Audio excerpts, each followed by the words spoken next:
Reminder, turn your microphones on, speak directly into the microphones. When I was attended remotely, when I look over here at Councilmember Warden, the microphone doesn't pick my mouth up. And I know that's a natural tendency to, if I'm talking to Fred, I want to look at Fred, but then the recording and the public can't hear us. So just talk right into it. Get friendly with your microphone. No worries. So, it was just my observation when I was attending remotely. We need headsets. Maybe. All right. So, Yeah, those ones right there. I heard the recording we're on. I'd like to welcome you and call to order the March 26th Port Richard City Council regular meeting. And I would like to remind us in the actions that we're about to take of our guiding principles. And they are we raising the bar? Are we honoring the past but not living in the past? Are we building connections with outside partners? And is the decision-making process positively impacting diversity, equity, and inclusion? Please join me in the Pledge of Allegiance. I pledge allegiance to the flag of the United States of America and to the republic for which it stands, one nation, under God, indivisible, with liberty and justice for all.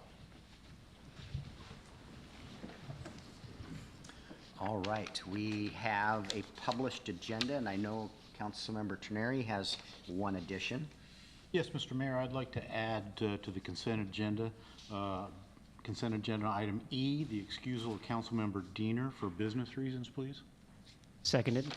Motion by Councilmember Terneri and a second by Councilmember Morrissey to excuse Councilmember Diener for business reasons and make that consent item E. All in favor of adding that, please say aye. Aye. Anyone opposed? Hearing none, the item has been added. And Fred, you said you wanted to add something? Yeah, I wanted to add discussion of this grant that Tony Ives is sending to us. Should we add it to business items or discussion items or presentations? I think it would be a discussion item. I know that staff and I just got that in the last 30 minutes, and we're not prepared to make, we just don't really know much about it at all. True, that's why I thought it'd be nice if we could hear from Tony about it. But I don't believe Tony's He going to be. said he's on his way in 5 minutes. Okay, he didn't share that with me when I talked to him. So, and it would be a grant opportunity, I guess we'll call that. Yeah, that sounds accurate. Under discussion item then? I get a discussion item, I guess. Okay, then Yeah. I'd second it. Just forwarded the grant information to Nick, less than 30 minutes ago. So maybe he'll have a chance to look at it while we're conducting our meeting. So we have a motion and a second. Huh? Yeah, not really equipped to do that at this moment in time. So we have a motion and a second to add a discussion related to a grant opportunity with the Department of Commerce. All in favor of adding that discussion item, please say aye. Aye. Anyone opposed? Hearing none, that item has been added. All right, we have any other amendments to the agenda? Councilmember Rosepepe. No, I'd move to approve the agenda as amended. Seconded. We have a motion by Councilmember Rosepepe, a second by Councilmember Terneri to approve the agenda as amended. All in favor, please say aye. Aye. Opposed? All right, the agenda has been set for this evening. Let's see here. We are to citizens' comment, the first of our two citizen comment period. I see no one in the audience. Is there anyone online? Use the raise your hand feature and we'll bring you into the meeting. And I see no hands raised. So I will close the first citizen comment period. We have our consent agenda, and yes, you may. Mr. Mayor, I move to approve the consent agenda as presented. I think you as amended. As amended, thank you. We amended it twice. Second. We have a motion by Councilmember Morrissey, a second by Councilmember Rosepepe. I need to slow down and enunciate. All right, to approve the consent agenda as amended. Any discussion of the consent items? All in favor of approving the consent, please say aye. Aye. Anyone opposed? Hearing none. Can the I point of consent- order? Oh, you did add to E. You did add to the consent agenda. I was I like, did? yep, thank you. I did. The excusal of Councilmember Diener was added to it. Yep. All right, we have a presentation tonight from Representative Derek Kilmer. He is online, and if Brandy's just brought him into the meeting. So Derek, great to see you. Yeah, the floor is yours. Thanks, Mr. Mayor, and greetings to the council. It's great to be back with you. I'm here both to give a little bit of an update, but more importantly, just to say thank you for your leadership and for your partnership. The good news is that, we've seen this big infrastructure bill pass into law, the Inflation Reduction Act pass into law. And the good news is because of your leadership and because of our partnership, the benefits of those laws aren't going someplace else. We're seeing the benefits of them in our region and have been able to celebrate some of those things together. And I wanted to just start by saying thank you for that. Last June, we announced the federal grant to support the replacement of the public breakwater along the Port Orchard waterfront. That was a Department of Transportation grant to the tune of $9.4 million. And that was important because, for 50 years, that breakwater was important part of the port's infrastructure, a part of our local economy.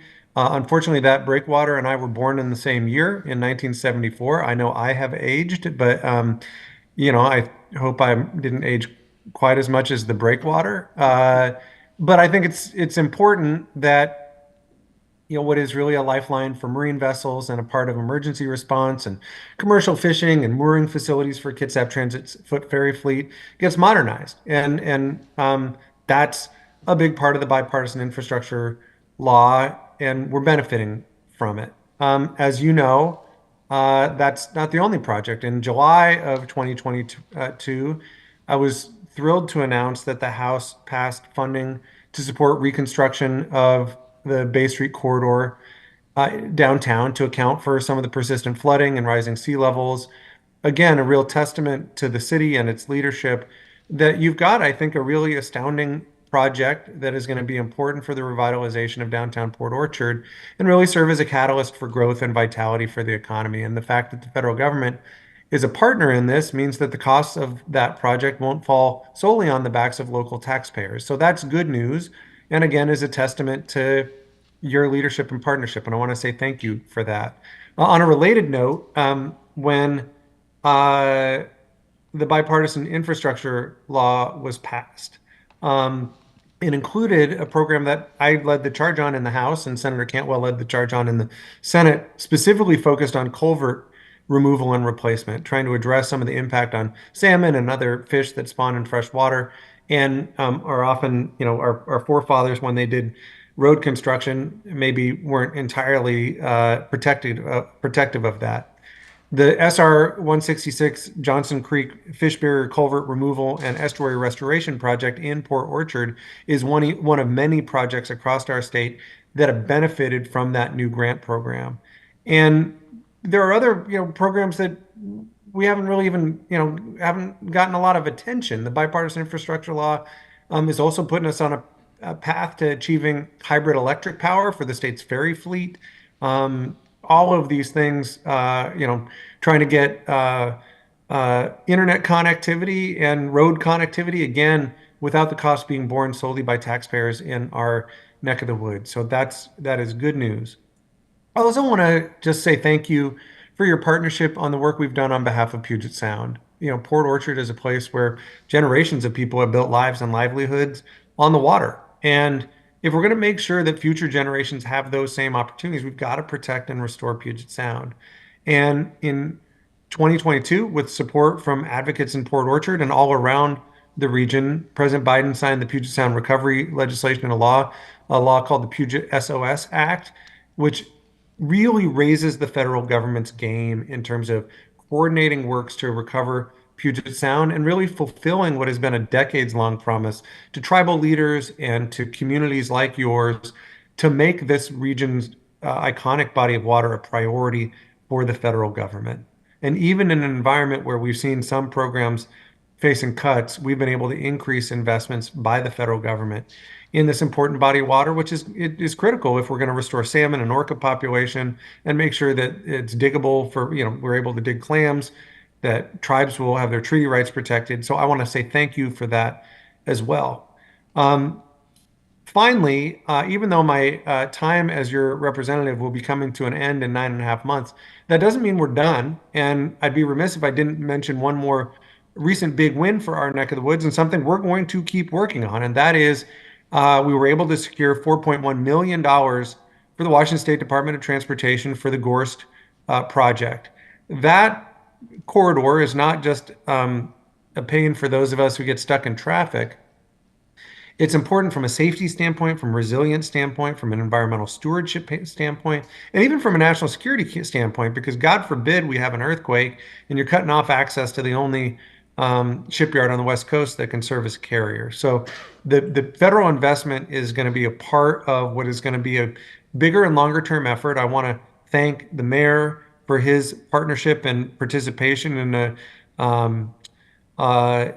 what has been, I think, a great collaboration by the business community, by the port, by cities, and by others in our region to try to see progress on that front. So kudos to you. Finally, I just want to thank you for your partnership during my years of public service, going back to not just the 12 years I've been in Congress, but the 8 years I was in the state legislature and had the opportunity to represent Port Orchard. I think you have a really special city with some really great leaders and some really great citizens. And I want to thank you for that. I feel like this has been a team sport and that we've been able to work really well together. And I want to just offer to continue doing that, whether it's helping you apply for federal funding or resolving issues with a federal agency that any of your constituents may have, any of our constituents may have. Just count me on the team. All right? Well, thank you, Derek. And I want to turn that back on you. You've been a fabulous partner to the city and to myself and during my entire political career here at the city while I was a council member and then as the mayor, whether it be at the state legislature or in Congress. And I can't thank you enough for all the things that you've done for our city and helping us move projects and helping us find funding to solve problems that wouldn't be solvable if it wasn't for additional investment by our state or at the federal level. So I want to sincerely thank you for everything you've done for Port Orchard. Thank you. So any other comments or questions for Derek? I might echo those concerns, or not concerns, but the sentiments of the mayor. Wishing you well. Thank you for your service to our community, to your country. I think one of my fellow council members couldn't have said it best with, I don't know if I want to hear from him tonight unless it's anything other than how we retain him as our elected leader in D.C. So on behalf of the city, on behalf of the Greater Kitsap Chamber that I represent, you touch more than just our city, and you will be missed. Thank you, Derek. Kind of you. Thanks. Jay, did you have? No, Derek, I was just going to ask, how do we keep you around after this 9.5 months is up? Yeah, how would we change your mind? So thank you for your service and thank you for everything you've done for the city of Port Orchard and the Kitsap Peninsula. Thank you. That's kind of you. Thank you. You're going to have to work on my kids, you guys. So. Wish you the best. Derek, can you take him on a tour and maybe we'll lock you all in the house?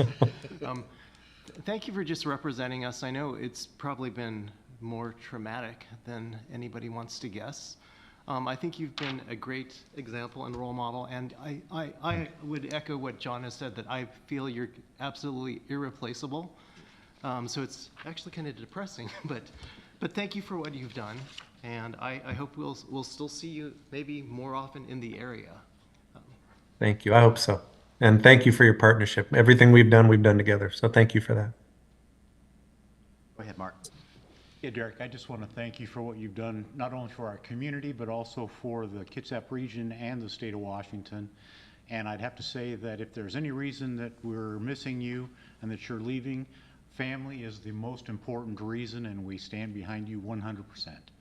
Thank you. I appreciate that. Thank you. Okay. Any last comments or questions? All right. Thank you, Derek. Greatly appreciate you. Thanks, coming this everybody. evening. Thank you. Appreciate you. We'll see you soon. Yep. All right. We have one business item tonight, and that is the adoption of an ordinance delaying the effective date for our updated storm drainage service charges and capital facilities charges to June 1st. And Mr. Ryan, this is you. Good evening, Mayor and fellow council members. Before you tonight is an ordinance relating to the stormwater drainage rates and capital facility charge, also known as the CFC. This would be amending ordinance number 038-23 to delay the effective start. The city developed the City of Port Orchard Stormwater and Watershed Comprehensive Plan, which was adopted by the previous city council in November 2023. In alignment with the plan, the city conducted an analysis of storm drainage requirements and capital improvements to meet the community needs. This analysis included studying necessary rates and charges to fund the identified levels of service. Subsequently, an ordinance was passed previously by council in 2023, setting stormwater utility rates and establishing a stormwater capital facility charge, effective from April 1st, 2024. However, staff has identified necessary amendments to ensure efficient implementation of the updated rates and the charges, along with the needs for additional public outreach. Staff recommends delaying the effective date from April 1st to June 1st, 2024 to address these issues adequately. This additional time will allow for necessary adjustments and public engagement before implementation. The recommendation is for council to adopt an ordinance amending the initial ordinance to reflect the delay in the effective date. I do want to touch base on the rates a bit that I had a question, so I just wanted to address it here. So the current rate structure is $14 per month for stormwater per ISU, and that is impervious surface unit. That is how we measure the area of a single-family home. A single-family home is always 3,000. If it was a larger business, the ISU would increase.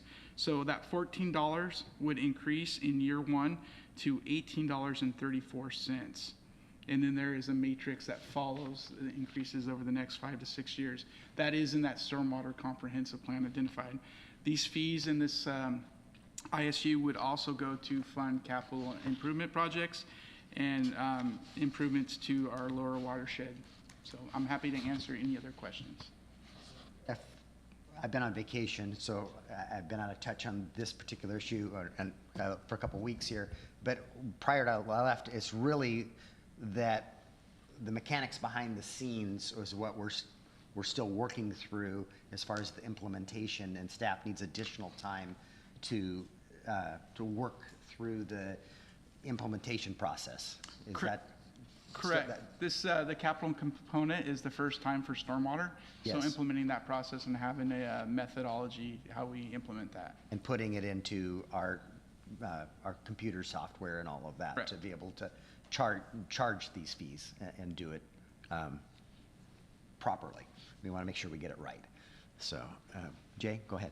The Mayor, I move to adopt an ordinance amending ordinance number 038-23 by delaying the effective date of the updated stormwater utility rates and charges to June 1st, 2024. I'll second that. Motion by Councilmember Rosa Pepe, a second by Councilmember Trenary. Go ahead. Dennis, just for the fact that we're putting this on the record, this does not change any of the rates that were previously approved by the city.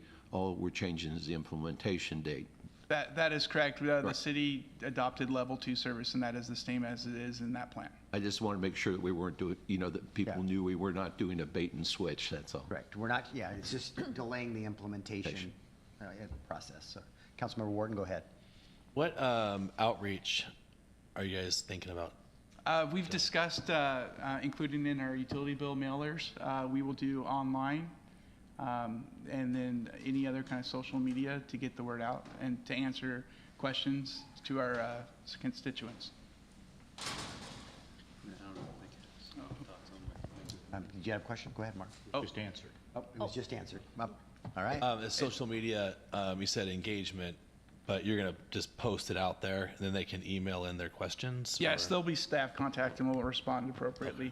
And then Nick would probably, Director Bond would probably have more information with the development community, how that outreach would occur. And I don't think anybody's going to be upset that we're delaying these charges. No, Yeah.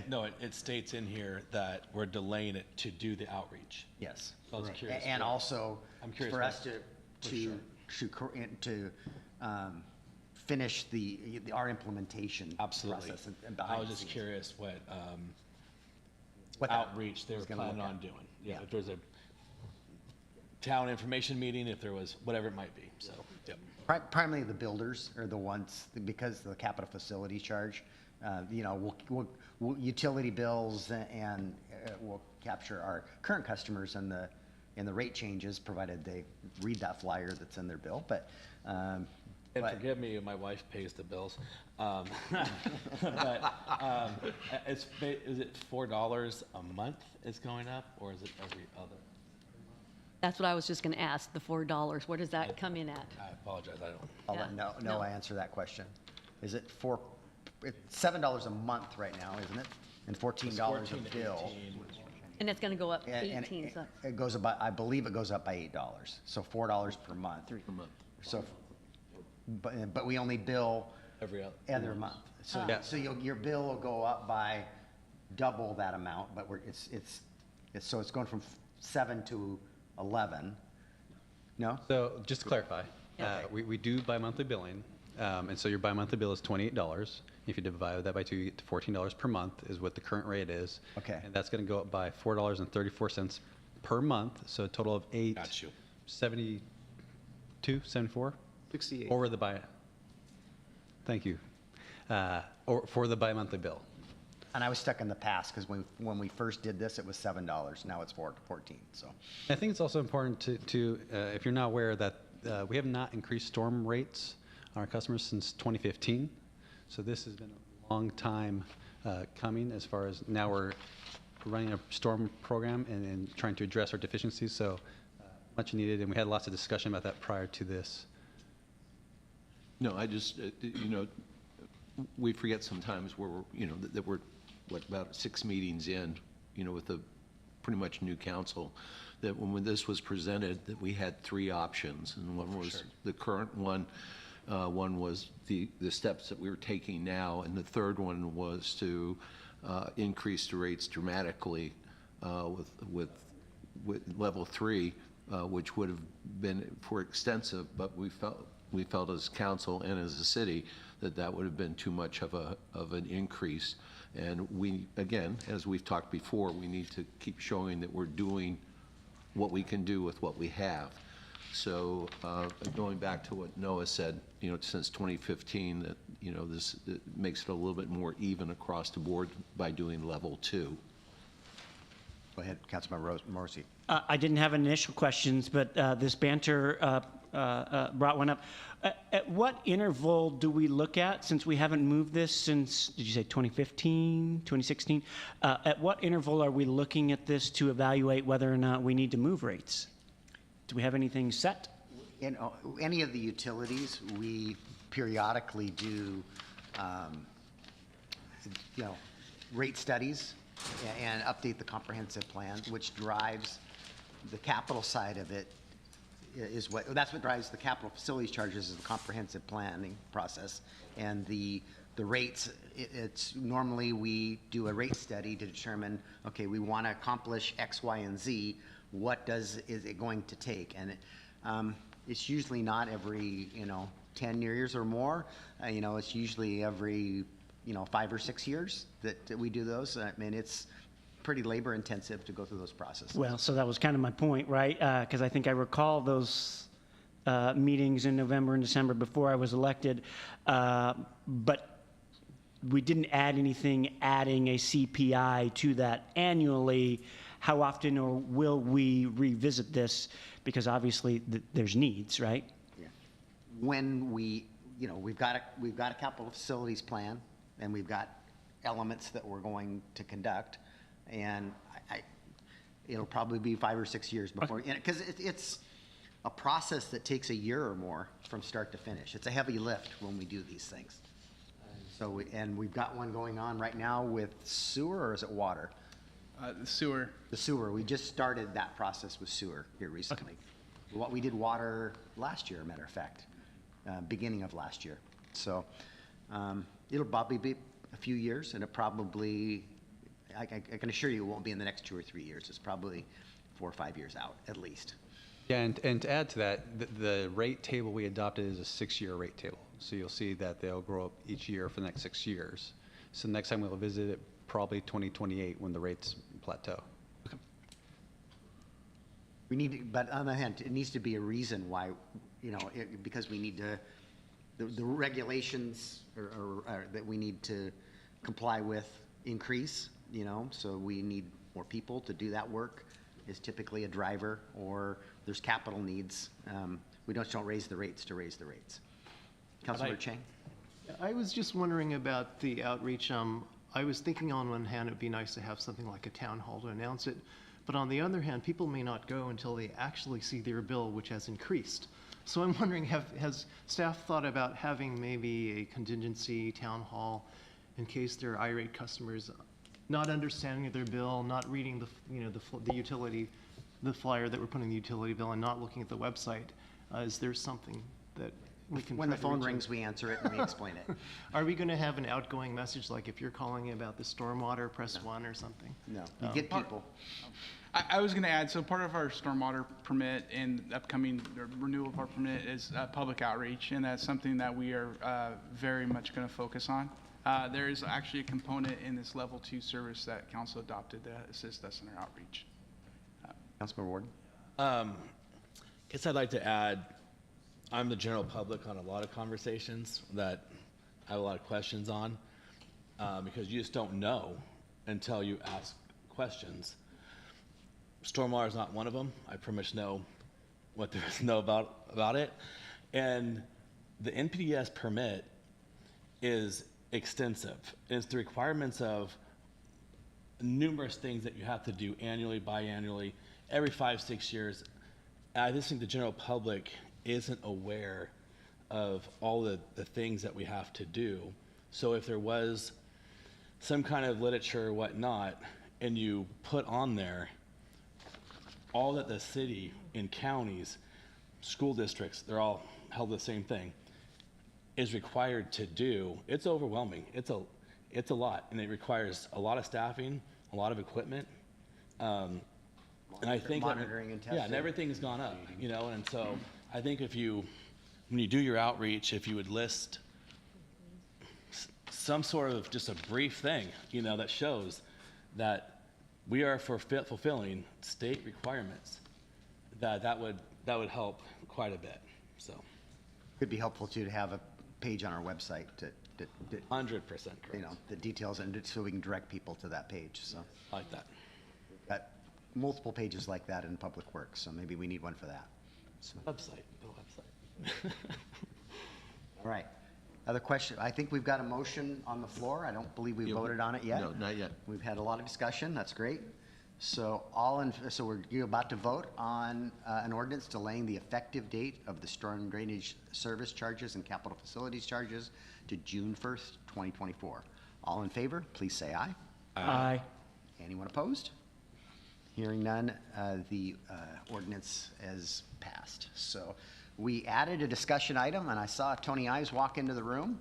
So Tony, why don't you come up to the microphone, and I don't know if Nick's had an opportunity. We'll go to Nick here in a few minutes. He just got this within the hour. So, so maybe if you could put that microphone up just a little. You're taller than the last person that was standing there. So, and you identify yourself. I know who you are, Tony, but if you could identify yourself for the record. Great. My name is Tony Ives. I'm the Executive Director for Kitsap Community Resources, and it's been a while since I've been here.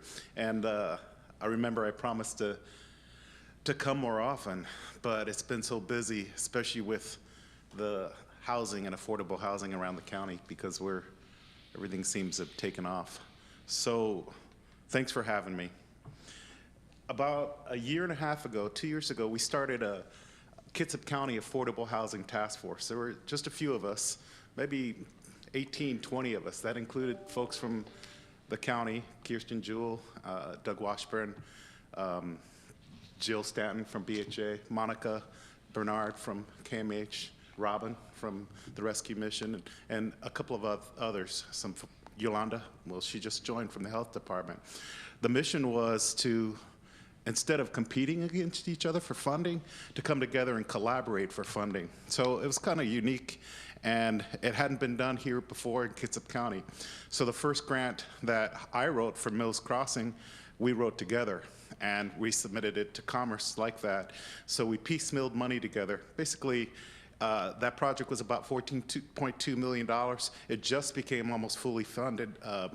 The legislature in Olympia about 3 weeks ago approved $2 million that they had promised, and that was a fight. And then I was in DC about 3 weeks ago, and Representative Kilmer called and gave us $500,000, which was helpful because he's fighting for money for Kitsap County, and we appreciate that.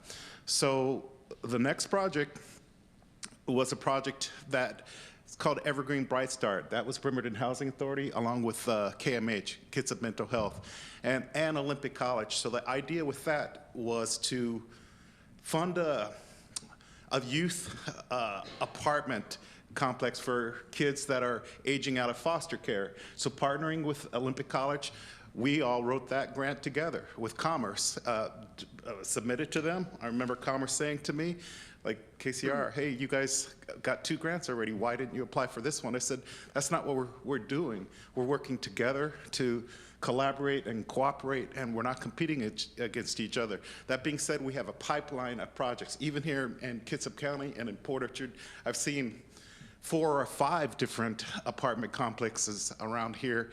So a few weeks ago, a couple months ago, I wouldn't know price per square foot per zip code, but boy, ask me that question now, and I do. So it's been an interesting experience, and we're anxious and hopeful to get started in Port Orchard, right? And the commissioners want us to do that as well. Port Orchard, Silverdale, Paulsbo, Kingston, Bainbridge Island even. So the Commerce called, Director Michael Fong called about a week ago and invited me out to Paulsbo. So I went out there just to sit, really, because that wasn't my show, it was the city of Paulsbo, right? But they know what we're doing here in Kitsap County, working together. And the message was, we want you guys to collaborate, and this is how we're gonna get a portfolio of projects together for Kitsap County. Right before that, they were at the Suquamish tribe talking to the tribal council, same message, and they've already, tentatively approved a project. So why I'm here is just a matter of urgency. And I talked to you, Mayor, about this, and you, Councilmember Chang, and this has happened so quickly, so I didn't want to let the opportunity pass. So there was a grant that we found out about just a few days ago. And Commerce usually tells me everything. Well, not everything. They call every couple of weeks, said, what are you guys working on? What's going on in Kitsap County? We said, oh, this pipeline, who's up next? Well, this project, I think, is up next, and we probably only need $4 million, that kind of thing. So when we were over at the city of Paulsbo, they said, hey, there's a grant that's come out that no one's applied for, basically $700,000 around Kitsap County, not around Kitsap County, around the state. So we were gonna just stick with one city, but today, this is why I called you guys so late, we said, well, why don't we just start working with the other cities and leverage money? Because I know that's what Commerce wants. We're all working together. So the idea is, I'm sorry it was so late again. Okay. The idea is we'll write the grant, and the relationship that the city of Port Orchard will be with the county and with the Housing Task Force, because we're all working very closely together. So I'm just gonna read you just some of the activities that are allowed. So it's a minimum of $25,000. We didn't want to write just one grant for $25,000. We wanted to write one for Port Orchard, one for Silverdale, one for Kingston, one for Bainbridge, and leave it at that, okay? So it's for counties that have a HUD consolidated plan, 5 counties, which is Kitsap County. Management Act comprehensive plans, so they have consistent policies and data that are updated every few years, coordinate conversations and resources sharing between counties and cities on affordable housing and homelessness planning. other activities related to implementing grant objectives as approved by Commerce. So our relationship with Commerce is unique because they don't want to review a bunch of grants. They'd rather review one or two. So the last cycle for the Apple Health and Home, we brought in, I'll say we because collectively we all supported this in Olympia and talked to Commerce, over $16 million, the largest funding in one round for Apple Health and Home. And now they call us all the time. So we have momentum, and for this, it's not complicated. And I know you haven't had time to read it, but I sent it out, and there's not time pressure. So we could take some time and figure out really what we want to do. So what we've been doing with grants, with housing grants, is we start with the Kitsap County Affordable Housing Task Force, and then zero down to the specific project, whether it's an apartment building in Port Orchard or a shelter. So it's all part of the same template. Commerce now expects that from us, and it's very unique. Commerce actually said to me that the two counties that they're really paying attention to is Yakima and Kitsap County, and I couldn't have heard better news. So what I like is just assistance and even a minimal support and just approval to write the grant. We'll send you the draft of that tomorrow or the next day. If you like, that's fine. And if you don't, it's okay too, because we suspect that if we have 3 cities at 75, they're going to give us more money. We'd rather show a united front with the city of Port Orchard in this as well. So I've talked to the county commissioners about this as well. So, you know, this is an exciting time for us and for Kitsap County, even though we all have our own jobs and we're working our butts off. Tomorrow we're presenting, the 4 of us, Monica Bernard, myself, Joe Crane from St. Vincent de Paul, and Jill Stanton. We're presenting in front of the Bremerton City Council, just updating on the shelter project, which we had to fight for. But now the community, like the entire community, not everybody, but they came out to support this project. So we're trying to come up with innovative solutions to a difficult problem. So all I'm here to do is explain what we're trying to do. I'd like to come back in a couple of weeks and do a better presentation, a longer presentation to talk about the task force, and maybe I'll bring Jill here with me. And but all I want right now is to present you with a draft, and you can say yes or no, and we'll have somebody write it, but we're still determined to work together with the city of Port Orchard. Again, you guys know I grew up here, right? I went to South, graduated in '80, so I'm homegrown, and I'm happy to be a part of the community again, okay? Any questions? Yep. Well, thank you, Tony, and I greatly appreciate your energy and everything that you're doing. Fred said speak slowly, so I'll try.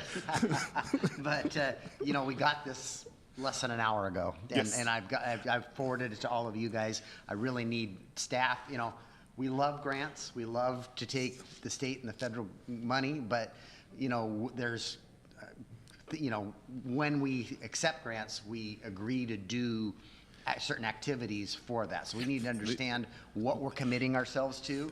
And the activities are so broadly defined, and that's the point. I mean, Commerce has basically given us.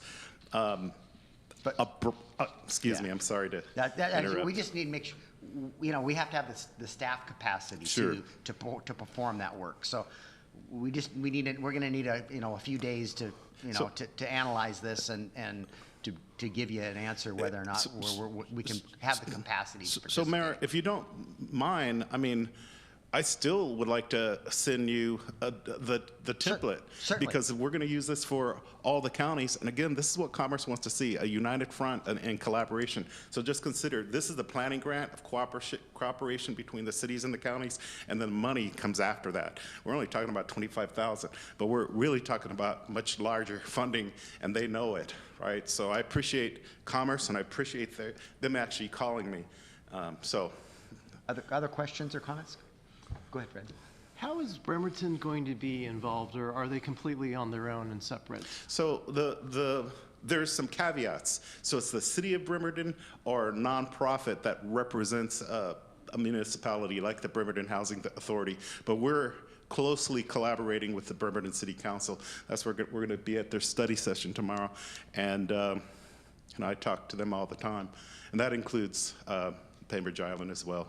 So a subtle difference. Bremerton has its own housing authority, and the Kitsap Consolidated Housing Authority is all of the cities and the county except Bremerton. So we've discussed that, and I was talking to Heather a couple days ago. She was actually at that meeting in the city of Paulsbo with Director Fong, and the idea that we were talking about with the county is if they would help, housing Kitsap ramp up, but the issue is, of course, that they're just recovering and they're short staff, and that would put too much pressure on it. So now we're trying to figure out organizationally how we do this, right? But again, because we all have our own jobs, but we're bringing money into Kitsap County, and hopefully with the turn of the housing market, we can just pick out projects and put people in them, not just Section 8. I'll explain something. So the Bremerton Housing Authority and Housing Kitsap is willing to provide vouchers for projects. So this allows developers to be able to, make it pencil out, right? So it becomes more operational, especially as the interest rates have turned. So it all works out that we're working together, and yeah, it's pretty exciting. So if you don't mind, Mayor, I'd love to just send it to you. And, yeah, absolutely. And yeah, I just need our development staff to yes, sir, to be able to dive into it and figure out what we're getting ourselves into. Councilman Morrissey, you got a question? Yeah, thank you, Mr. Ives. Appreciate your energy and enthusiasm around this. I think most on this dais would share your concern with affordable housing in our area. And as a former board member, I know all the good work that KCR does, the Housing Solutions Center that it does, and the role that it performs in our county. So I'd like to highly encourage the city to do everything we can to help in this, because I know it's a problem that our city faces. So thank you for leading the charge on this and bring it to us tonight. So it's not just that. So Commerce with Apple Health and Home have come up with a solution where you guys don't have to pay for operational expenses. And this is wrapped around foundational community supports funded through Medicaid, right? So there's been $100 million just sitting around for like 5 years, and only a few people have used it. Now they're ramping up. So they've extended it. They're allowing us to do it. And we are trying to wrap up our FCS program, and so Monica's trying to do the same thing. And any project that we do, we try to make it fully operational so you guys don't have to cover that cost, right? Because it's always a burden. But if we could do that, man, there's the model right there. So not only do we help families get off the street, and families even buy housing with those vouchers, because that's what both housing authorities will allow.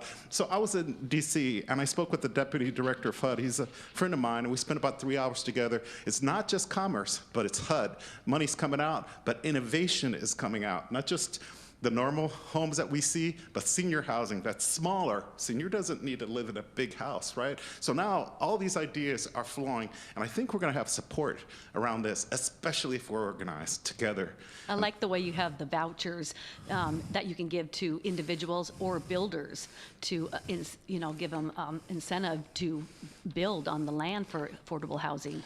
Or even, let's say they've already been built, right? Mm-hmm. And so we'll say, okay, set aside 10%, 20% of the apartments for affordable housing, and we'll get you vouchers for those folks. Mm-hmm. So not only is it helping families, but it looks great, and it's a great objective to accomplish, and it's just another unique approach to try to solve a problem. I greatly appreciate you coming out tonight and your passion and energy for it. How many, now is it April 1st is the deadline? I'm sorry. No, you don't make it the deadline. I appreciate you showing up. Did the county say that they're going to be involved? Other cities are involved? We met today. Well, we meet all the time. So both, it used to be, Doug and Kirsten were at the table originally with us. There were 18 people in the room before we even decided Mills Crossing. So that seemed like a long time ago, but the county is involved with everything that we do, with housing, affordable housing, shelters, because we're all doing it together at this point. So not just Doug and Carl at this point, or Sonia, but the commissioners, and they'll call, the KD will call and say, hey, but the shelter project in Silverdale, that should be your next project. I said, well, we're trying to develop a model, but we hear you. And so when I was in Olympia, this is about a month ago, the Olympic College was actually there with some of the folks that were looking for a project like that. And I said, we were in Emily Randall's office. They were in one door, I was in the other. We walked out, I said, what are you doing here? Oh, we're talking about housing. I said, oh, I already know. I just had that conversation. And it wasn't about us, it was about them. And that's the cool thing, so. Go ahead, Brett. I'd like to encourage you to continue the focus of your task force, because I think the county is very disjointed in a sense. For example, we're very excited and anticipating the shelter on Mile Hill. It did disturb me a little bit that I heard people in Bremerton expecting that they could empty one of their camps and sort of transfer them to the Mile Hill facility. And I know there shouldn't be turf war over, that's a South Kitsap facility only, but there's a little bit of that. So I think that if you can just let everyone know that there are opportunities all over the county.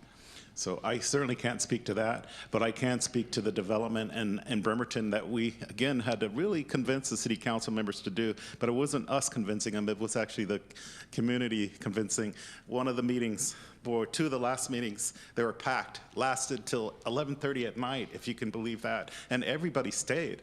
And that second to the last meeting, the community members brought these stickers that said, we support the community experts, and it was just the most amazing thing. And so in the end, city council approved it, and now we're just trying to put the pieces together and the funding together, and that's kind of my expertise, piecemealing funding together with BHA in this case. So Washington State Finance Commission and Commerce, when Apple Health and Home money comes out specifically for shelter projects, all wrapped around FCS to cut down the operational expenses. And if we could develop this hybrid congregate model, then we could duplicate that around the county in smaller areas, and not even just the same type. We're just trying to innovate, but see what happens. So I appreciate your comment, and I appreciate your comment, but I can't speak to the county, that's for sure. But I know they are working hard. Okay. All right. Thank Okay. you, Tony. We'll be in touch. Thank you, guys. Tony. Thank you. Thank you. All right. On to item 9, which is our council committee reports, and economic development and tourism. Have you recently met or given a report? We've given a report already. We don't meet again until April 8th. Okay, thank you. Utilities? Yes, we had a meeting on March 12th. It was pretty much, at this point in time, an overview of our existing utility projects, most of which have been shared with the council, Marina Pump Station, et cetera, the asset management plan, and also talking about the metering system. And all of these were covered during your absence. So we're meeting again. I'd like to go ahead and talk about the sewer advisory. Certainly. Okay, same time. We did have a meeting. One, we had a tour of the facility, which I think was very beneficial for all members, since I hadn't been on the committee for 4 years. And then we met a week ago and went through the projects that they had undertaken and that they're undertaking the remainder of the year. The good news that was reported by Marty was the fact that the equipment costs seem to be coming under what they had budgeted for the year. So they're starting to see a little bit of a slowdown, even though some of their future projects are going to depend on the growth that we're seeing as the city. So that was pretty much the report for both utilities and sewer advisory, unless Heidi, Eric, if you want to add anything. Okay. All right. Thank you for your report.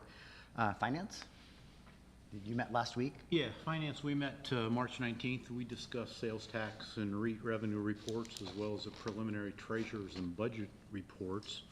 We also reviewed and discussed tonight's business item 7A, the storm drainage sewage, and got a little bit of upfront in advance information as to why we were holding off on that a bit until we got more of our ducks in an order.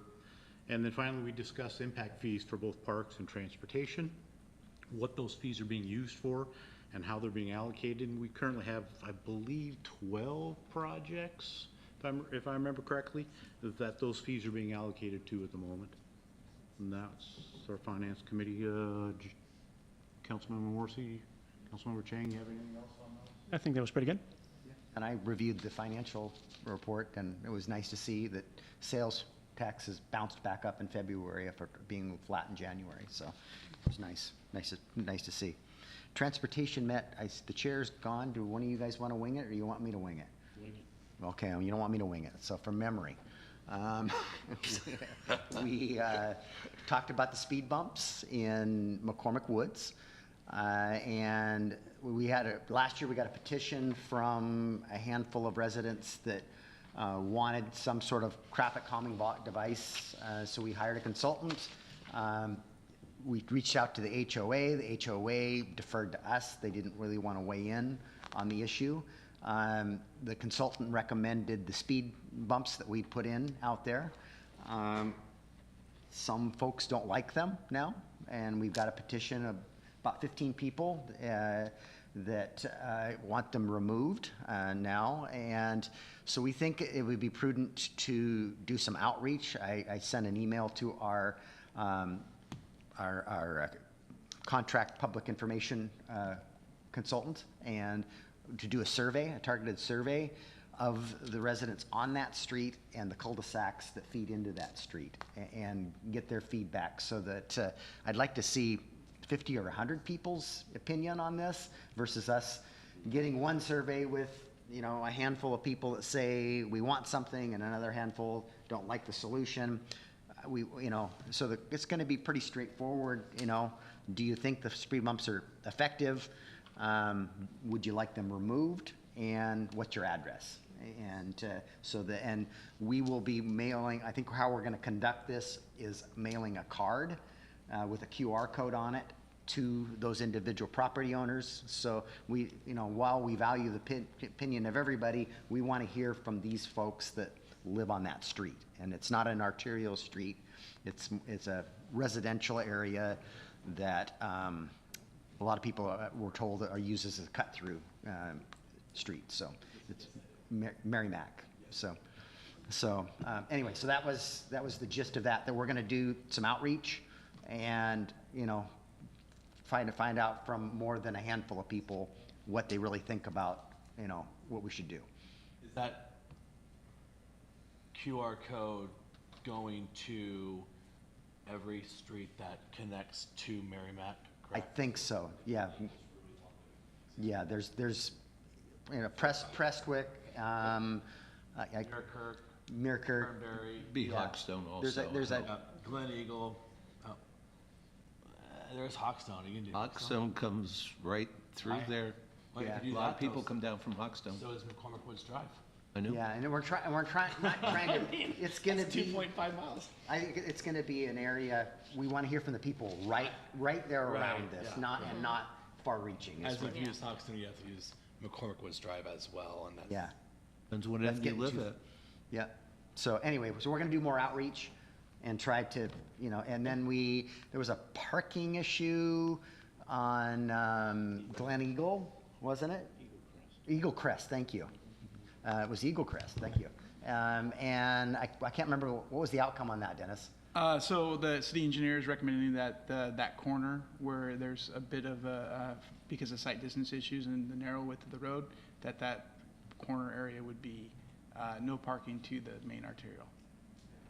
And then the last item that was on the agenda, it was just a check-in on the Bay Street pedestrian path. Today, we received the 90% drawings from our engineering firm so our staff still needs to review them to make sure they're accurate. And then the next step is sending them to our local programs representative at WashDOT. The consultant seems to think they'll turn that around fairly quickly. That hasn't been necessarily our experience. I hope no more than a month. you know, for, at the state, having those. And once we have the approvals from WashDOT local programs, then we did a rendering for that section before you turn the corner. We want to do a similar rendering, because these are engineering drawings.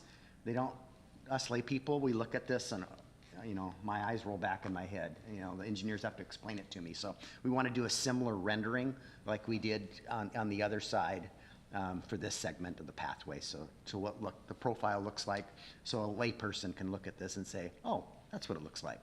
So, and then once we have those approvals and that rendering, then we'll be able to engage the property owners and begin negotiations. So hope in the next month or two.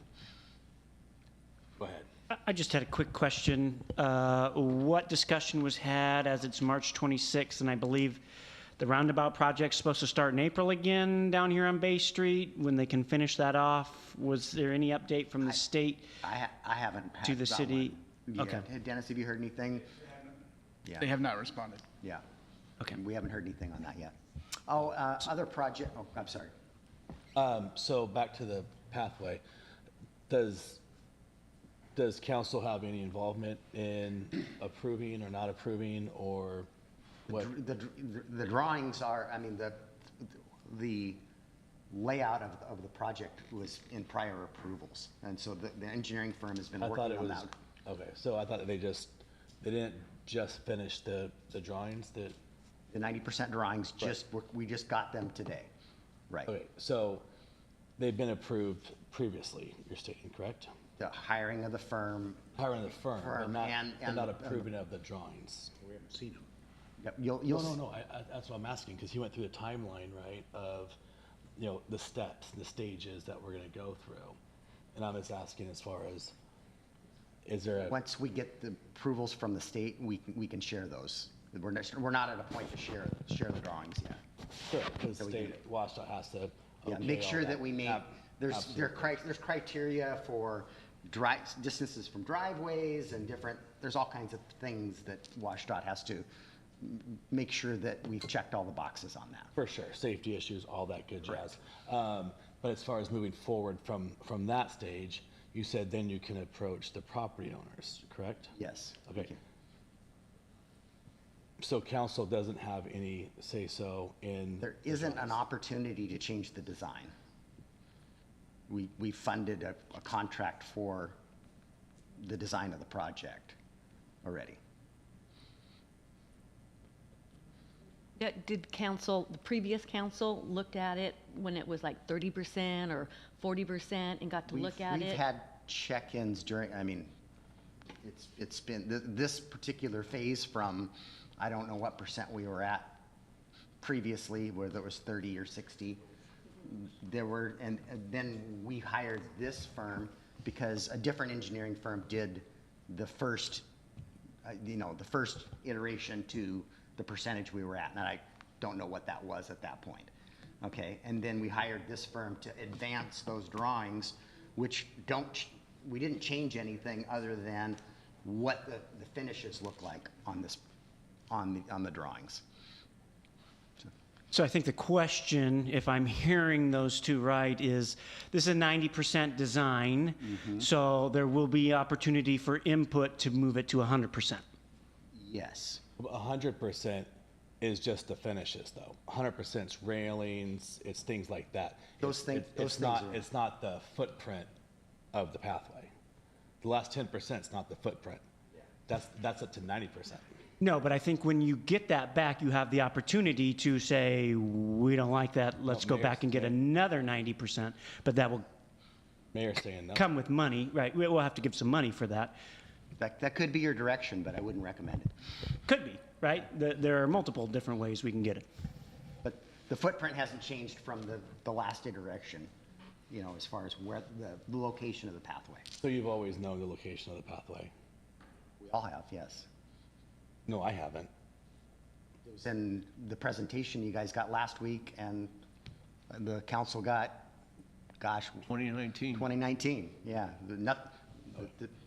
Where the pathway's at hasn't changed. No, I do understand that, but I guess my question is, you know, from council members at the very end,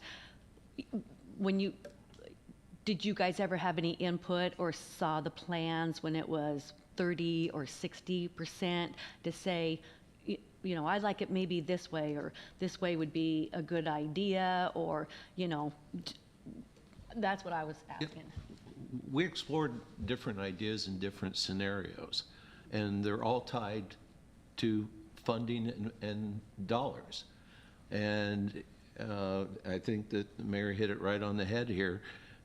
Any changes you want to make, bring the funding sources with it.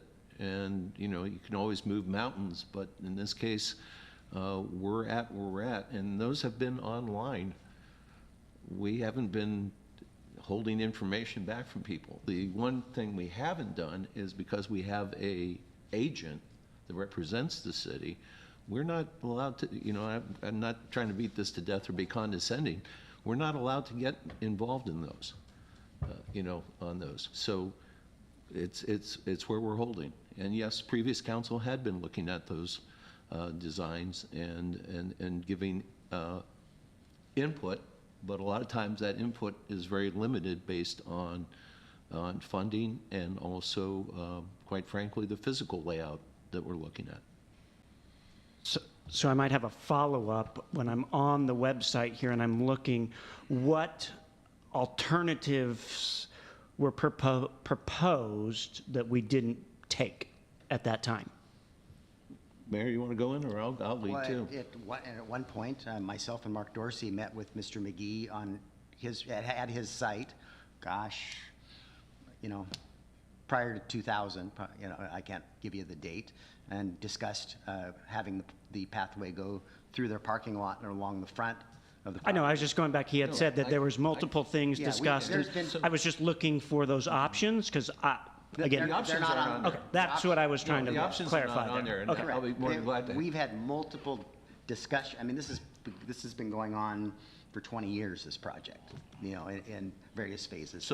So I'll go back with some that we looked at. Could we shift the road? You know, could we cut into the hillside? What would we do if we looked at, you know, the impact of not only driveways, you know, could we shift, but also an eye-opener to us was, quite frankly, the amount of public right-of-way that was being used by individuals. So that took that option off the table in some cases. So that we could do, you know, go back and more in depth, but we're at a point right now where, you know, I hate to say the train has left the station, but we've explored those options. And I was just No, trying to I'm clarify for I'm them happy based on off that. of your response there. Yeah. I mean, I know there are problems with that website. The first link on there doesn't actually work as I'm clicking it as we speak, so I just want to make sure it's clear out there for everybody. More to come. Concur. So, last two things that I recall was the contract, we closed the bids on the Bethel and Lincoln Roundabout project, which is the Bethel, excuse me. Mitchell and Lincoln, correct, thank you. Mitchell and Lincoln Roundabout project, which should start in the next 60 days or so. There's some coordination with the school district and Puget Sound Energy related to that project. And then we also, the Safe Routes to School grant in front of the middle school, Cedar Heights. The contract has been awarded, and that construction should start in the next few weeks. And our goal is to have that project buttoned up and done before school starts in the fall. Okay. For the fall, okay. Because there was discussion online about just, you know, heads up with spring break coming, and it's a good time when they're starting and just things like that, so, yeah. We're communicating with the school there in this construction project, but our goal is to have it wrapped up, and it'll impact of obviously the spring, and then working through the summer, and then we'll have that hopefully project buttoned up before school starts, and have those new crossing and bike lanes, and yeah, it's going to be a great project. Especially in front of Cedar Heights. Yep. I think that was everything. Mayor, did you want to mention, Nick Bond talked about the transportation Oh, yeah. element of the comp plan? Nick, maybe you want to talk about that. You talked about the transportation element in the comprehensive plan. Yeah, I guess I was going to do that in my department report, but I'll go ahead and do it now. We introduced the transportation element to the Transportation Committee. The Planning Commission had already seen this, and so we're taking all of the comprehensive plan through the Land Use Committee. Utilities element will go to Utilities, Transportation goes to Transportation Committee, et cetera. And so we introduced that element and asked the Transportation Committee to take a closer look at that set of revisions and to send in any questions that they have or comments that they have. And I wanted to follow that up. I sent an email yesterday to the full council. We still have our online outreach online for the policies and goals in the comprehensive plan. And we're using a platform, a social media platform to help us with that outreach. And so I sent you all a link asking you to go through the goals and policy of the comprehensive plan. And essentially, the platform asks you to rate how we're doing on each of the goals that are listed, and then to provide comments about the specific policies that are aimed to implement each of those goals. And so that is open through Friday. I think we gave you notice of this probably in late February, and then we had our workshop in March where the public came and was able to ask questions. And so we're getting ready to wrap up the policy workshop. And our goal here is we want input on the front end of this. We don't want to get the comprehensive plan through the Planning Commission and then get it to the full City Council in September and have you unhappy with what goals and policies are in that document. So that's two notes on the comprehensive plan update. All right, thank you, Nick. And I think that was it. That was not too bad for winging it. Sounds like the mayor's report. It wasn't, but I The length turned into of it that. was. All right, land use? Land use, we had a very healthy meeting. Nick covered the comprehensive plan periodic updates. We talked about park recreation elements, the natural system elements, and transportation elements, which they talked about. Fred had given us an article on bungalow restaurants, kind of, I don't mean to say trendy, because it's been around for years, but it was a good article. We do have some zoning where this could be done, and other people in other areas that were interested could always ask for a variance on that. So it was a good article. It was a good discussion. We also talked about the fact that annexation could occur through ILA, which we had talked about before. We saw a map, but and had some discussion about it. But the bottom line to it is it's not going to be till 2025 any further discussion because everybody's working on their comprehensive plans and the various updates. We had a discussion of zoning for the missing middle housing and how that's coming out by the state's bill, and discussion from that, and grandfathered areas. And I don't know if you want to add any more to that, Nick, when you get around to your department head report. Then we talked a little bit about the Planning Commission because the chair, Beck Ashby, has resigned as the chair of the Planning Commission, so we're waiting for an update on that. So that was our report. Anything else that you'd like to add, Eric? No, just I think the conversation was that's the part.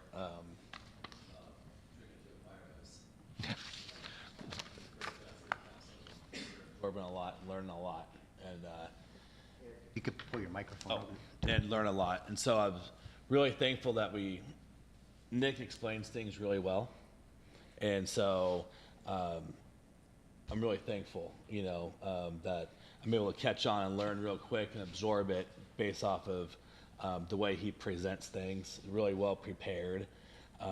So that's all I have to add. Yeah, Nick and every one of our directors, for sure. For sure. I think we got some of the best people in the county. I truly believe that. Lodging tax, I don't think you've met. We have not. No. And last one on here is the council retreat, and that's coming on April 12th. So far, I've gotten 26 topics, and some of those topics, multiple people have given me. So trying to group them into broad categories, and please continue to email me the ideas that you want to see at the retreat. But we've got 2 pages already of topics. So Mayor, are you going to send those out and ask us to weight them? No, that'll be part of the retreat process. We'll discuss all those, and remember, then you guys will Right. then. But I didn't know if you wanted any waiting before then. I don't because- think so. I don't think, Okay. I don't want to bias.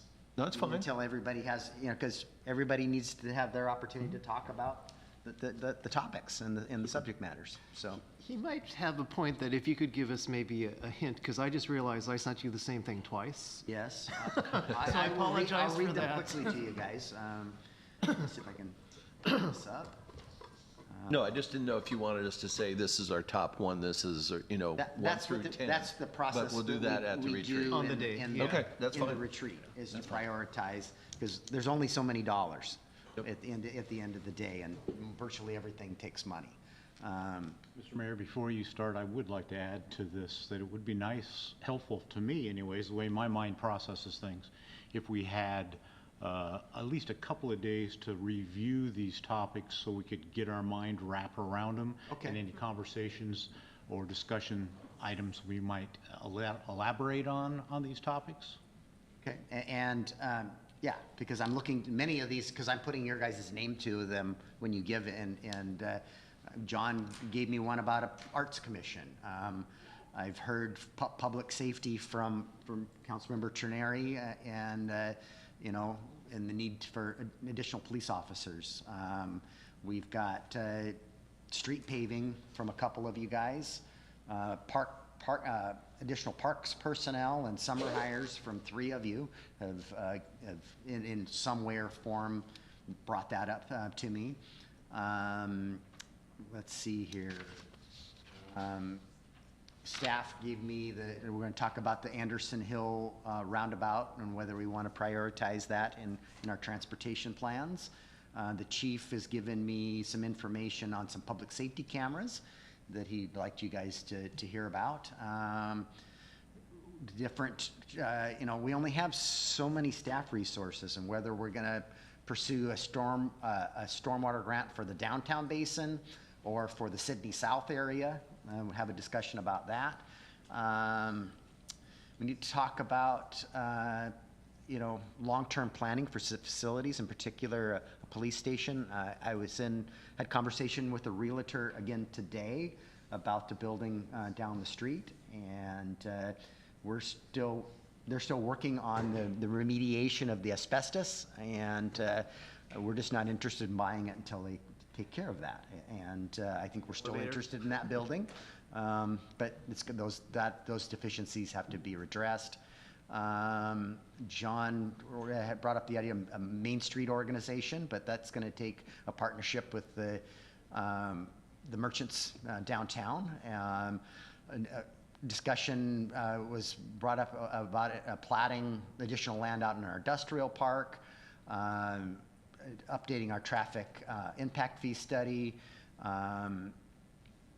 Nick brought up, we've got a practice, and it's really that you guys have to sponsor. After the fact, we're hunting down sponsors for things you guys have already done.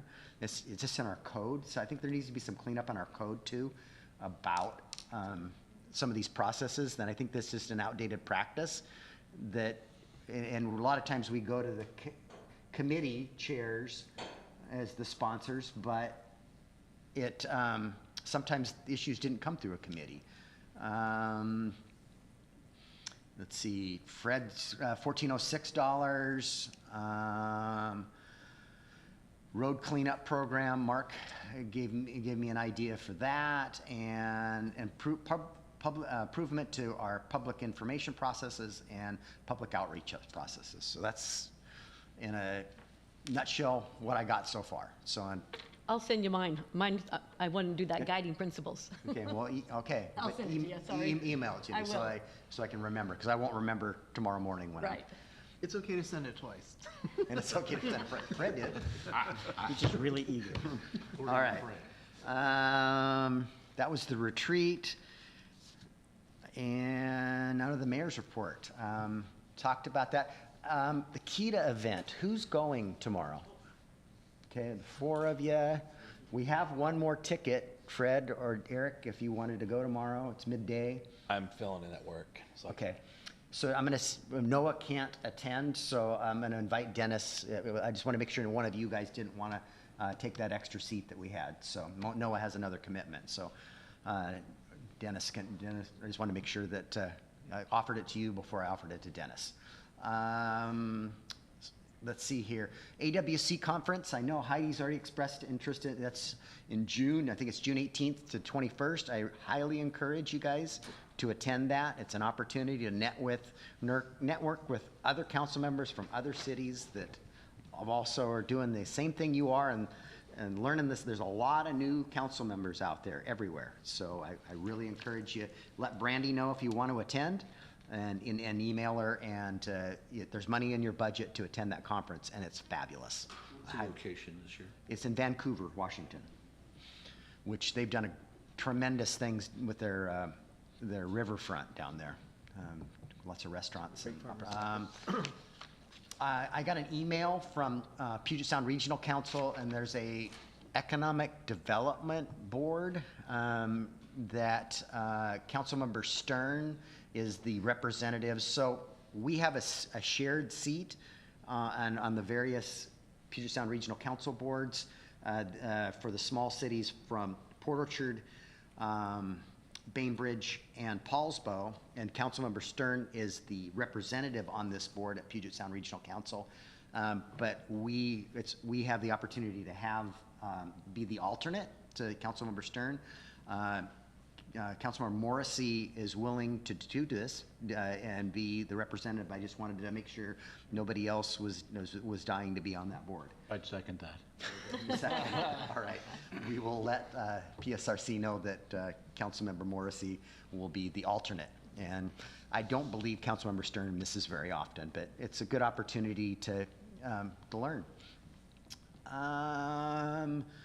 Let's see here. I'm still working on a community cleanup date for April 27th, and I reached out to the school district. I've reached out to 2 Rotary clubs and the Merchants Association. So in the past, when we've done this, I've had tremendous support from the Latter-day Saints. Like, they bring over 100 people, and I've lost that contact.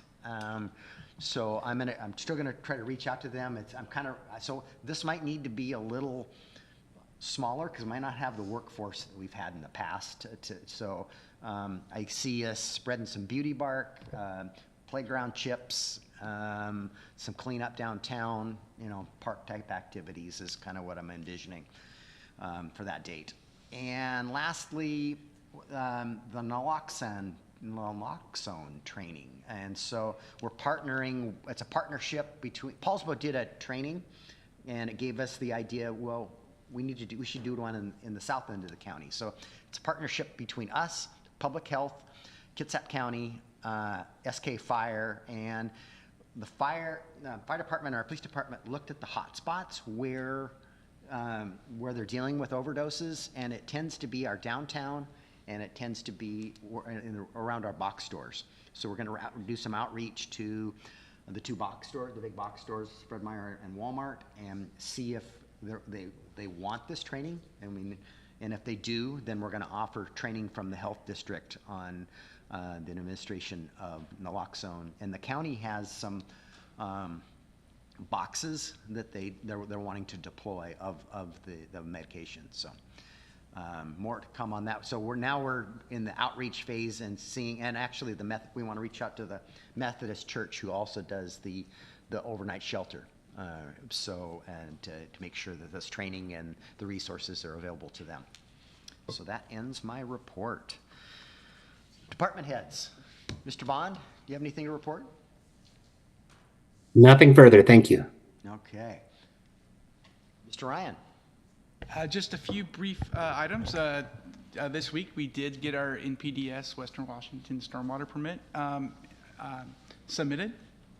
And then also I wanted to just give a brief update on our asset management. So Originally, the city was just going to implement sewer this year, and this council made the decision to pursue all three of the utilities, so stormwater, water, and sewer.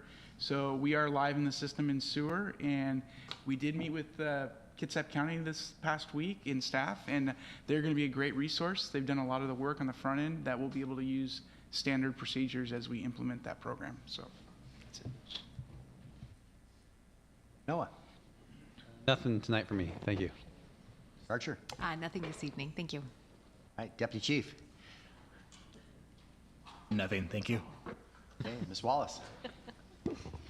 Happy to report that the link on the website is now working again. So if you have the opportunity to go to that page and click on that link, it should be working, fingers crossed. So it's one of those behind the scenes website gremlins that remove our links every now and again. So please feel free to email City Hall at cityofportraiture.us to let us know that the link's not working on anything on our website, and we'll get it fixed for you. That's all I have. All right, thank you, Brandy. All right, we're to citizen comment, and anyone wishing to address the council has 3 minutes. Robert McGee, 2065 Bay Street. My first issue I wanted to address is I was at the transportation meeting this evening and got to listen to a gentleman talk about your speed bumps for about 5 minutes. When I raised my hand to speak, I was ignored. It's a violation of my First Amendment rights. It's also a violation of the spirit of the Open Meetings Act of the state of Washington. I'm extremely disappointed that took place. There was a topic that obviously is very impactful to me, and I was ignored. Don't look away from me, Mr. Mayor. You were there too. You continue to say things and omit by lie, Mr. Mayor. When you tell people they wouldn't let us test on their property, you forget to say the fact that we would if you provided hold harmless agreements. You always omit the context and the details, and it's really, really disrespectful. You do it constantly.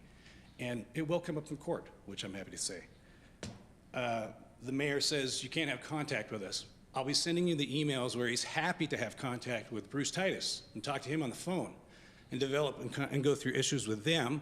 In fact, he even had a letter drafted for Mr. Titus by a government affairs official for him. I'm tired of this stuff, extremely tired of it. Back in March, the city's right-of-way agent came to us very aggressively, told us the plans are scrapped. They're at 30%. Now they're at 90%. Funny, at your work study 2 weeks ago or a week ago, you guys had options. You've been duped by the mayor. You have 0 options now. There was never any intention ever of this city to work with us in any type of meaningful way, period. The right-of-way agent ignored us for years. We've seen her twice in 5 years. In any context of communication with her was usually our attorneys asking, where is our information? Now she contacts me Monday after your work study. How convenient after a year. Are you kidding me? That is not working with people, and I cannot wait to take that in front of a judge to show how you've treated the citizen. Your right-of-way firm has not engaged us in a meaningful way. We had a year to work on some sort of amiable solution. Nothing. No one contacted us in a year to work on this project. You council people, you're not in charge. The mayor owns you, and it's obvious and it's sad. You are supposed to be the power of the people. You're making it so people can't have a voice. You take away our First Amendment rights. You don't work with people. It is disgusting, the behavior of this city. I have just so much had it. All these out of context statements. Yes, there's things that were said, but things change over time when you learn more and you get more information and you find out maybe you were wrong about certain things. You have to change and alter course to do that. And by the way, you should do that too. It's the right thing to do when you're working with people. We're all imperfect. We're gonna make mistakes, but if we work towards solutions in a way that Mr. McGee, actually your time accomplishes, is up, sir. Mr. Mayor, Mr. McGee, your it's time is very up. disrespectful. I'm almost done. And we've been through this before. And I want to thank you again, Mayor Pro Tem, when you were here for allowing the extra few seconds. Mr. McGee, please have a seat. Your time This is up. not law, it's a guideline, and I am not complete. This is your policy, not a state or constitutional law. You are violating my First Amendment rights if you stop me now. Are you stopping me now? Are you stopping Ms. me Archer, now? am I within my rights to stop Mr. McGee's testimony? I can confirm that you would not be violating the Constitution to ask that he abide by the regulation the Our council has rules are adopted. 3 minutes and your time is up, sir. Is it a state law or a mandate that I cannot finish my statement for my First Amendments? Apologies, I think that was a double negative, so I'm not sure if I Well, understood the question. is this a law or a policy? This is a policy that you have 3 minutes to speak to the Are city council. policies mandated by state law?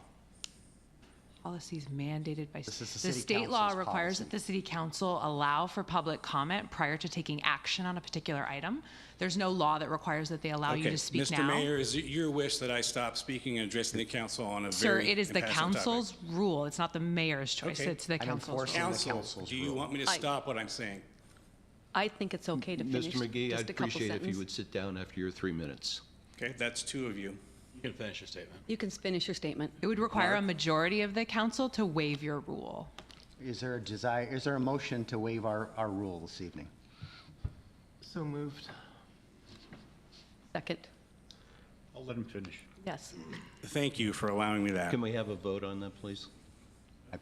I took straw vote there. I can Okay, see that that's there's fine. 4 votes. Does the council, are you waiving as to any amount of specific time or just to allow him to finish? Just to finish his sentence or two, just to finish up. And can I get a raise of hands for the official record, please? In support of, okay. Thank you. I will say, Mr. McGee, you did ask for approximately another minute. That would be fantastic. Perfect. Thank you. I appreciate that. That's very kind. Anyway, back to what I was saying. You know, it's, now that I'm off my brain here, but it's just really, it's really disappointing. I used to think I could trust local government. I used to believe that. And I learned the hard way that I can't. And I really hate that. I hate having this adversarial relationship with you guys. I hate the fact that the mayor has a personal vendetta. And by the way, be careful who you talk to, Mr. Mayor. People talk. We know what you say. And it's unfortunate, because I wish we didn't have that relationship. It sucks. It really does. I don't know what else you can do now, council. You're stuck, and the mayor's put you in a rock and a hard place. He's basically going to force this council, probably the first time ever, to make an eminent domain decision, because we're left with no other options now. The option was we wanted to work with the right-of-way agent to find a reasonable solution, and that is gone. And we've had so many years to do that, and nobody would do that with any type of literal, meaningful way to us at all. And that's the most heartbreaking part of this. We don't want this. This is the last thing we ever wanted. And yes, we do want to see the city progress. We're not against these amenities. We think they're great. But you can't just plow through people. You've got to find solutions. And there were solutions. The former mayor has other alternatives. There were alternatives, but no one's been entertained. No one's really been shown them. Guys, you guys showed, your original plans showed to miss all the houses you took. There's emails that support the only reason you took them is because you needed the mitigation because the tribe canceled you from using other mitigation. Mr. McGee? Yes. Could you please finish up? Thank you. All I ask is for some respectful, meaningful conversation. And maybe that's over, but that's what I ask, and that's all we've ever asked, ever. Thank you for letting me finish. I appreciate it. Thank you. Thank you. Anyone else wishing to address the council?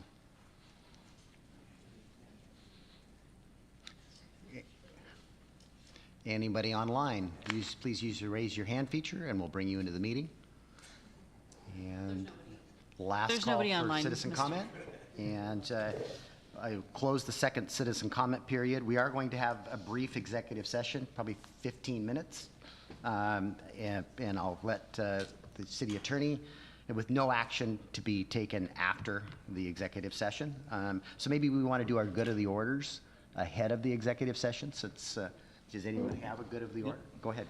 2 items. Please don't forget, April 6th is Coffee with the Council. I know 3 of us members will be there, and appreciate Scott sending out the items that came up from the last meeting.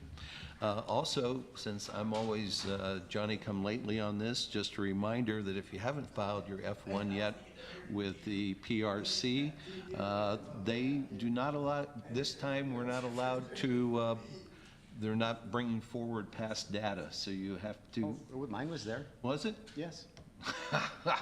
Okay, I'm just gonna be Johnny-come-lately and redo it again. Okay. So, anyway, don't forget to file. Yeah. All right? Only has past data if you filed before, but, Which I haven't missed that. okay. Anything else for the good of the order? Yeah, just a quick note I shared with our Merchant Association, Port Orchard Bay Street Association last week. I don't know if you've heard, but the cruise lines are coming back to the Port of Bremerton again this year. Put in some good word with our friends at Kitsap Transit. We'd like to bring some of those passengers over our way to make sure that they have access to the foot ferry and can come spend some of their tourism dollars here in our city. Go ahead. Yeah, I've got a couple things. Heard through the grapevine that Senator Murray's newly approved budget provided some additional funding in the tune of $1.755 million for our local South Kitsap Helpline Food Distribution Bank. I think that's awesome news. Thank you to Senator Murray and congratulations to the helpline. And then Saturday night, I spent the evening judging for the new Fathoms of Fun court. And I've got to say, I'm really impressed that we still have a lot of kids out there coming through our school districts that have some tremendous qualities. And I think the council will be looking forward to seeing the new court coming here within the next month or so. That's all I have. All right. Anybody else? Last call for good of the order. All Yeah. right. Go ahead.